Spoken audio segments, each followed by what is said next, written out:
24/7 এই হচ্ছে AGT live 24/7 This is AGT Live 24/7 163তম জন্মজয়ন্তী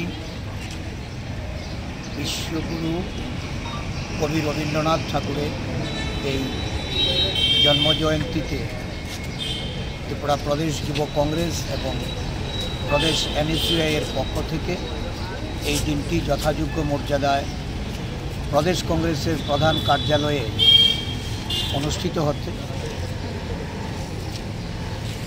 পৃথিবী জুড়ে এই নোবেলজয়ী বিশ্বকবিকে আজকের দিনে সবাই শ্রদ্ধা নিবেদন করছে।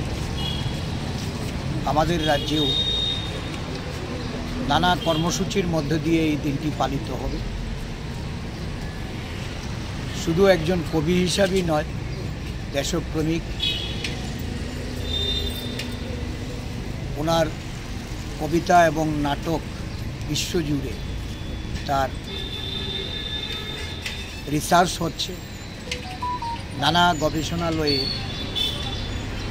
কবিগুরুর এই বিভিন্ন ওনার যে সৃষ্টি সৃজন বিভিন্ন গদ্য পদ্য আবৃত্তি গান নাটক এই সমস্ত বিষয়ে আজকে বিশ্ববাসীর মধ্যে এটা সমাদৃত হয়েছে। একটা সাংস্কৃতিক বিপ্লব আজকে ভারতবর্ষের মানুষ অনুভব করছে। অপসংস্কৃতি যেভাবে আমাদের দেশকে গ্রাস করছে, যুব সমাজের যে অবক্ষয়, এর থেকে পরিত্রাণ পেতে রবীন্দ্রনাথ ঠাকুর অত্যন্ত প্রাসঙ্গিক। বর্তমান যুব সমাজের কাছে রবীন্দ্রনাথের আদর্শকে তুলে ধরে ওনার যে সাংস্কৃতিক বিভিন্ন কর্মসূচি, এই কর্মসূচি আরও প্রসার ঘটানো এটা অত্যন্ত প্রয়োজন।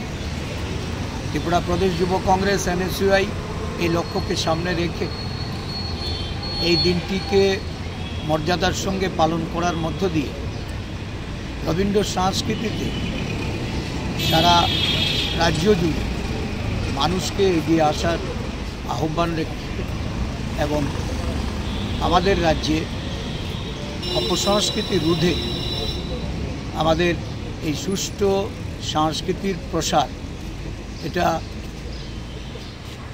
ভারতীয় জাতীয় কংগ্রেস দল একজন দেশপ্রেমিককে তার শ্রদ্ধাঞ্জলি রূপে এটা প্রদান করেছে।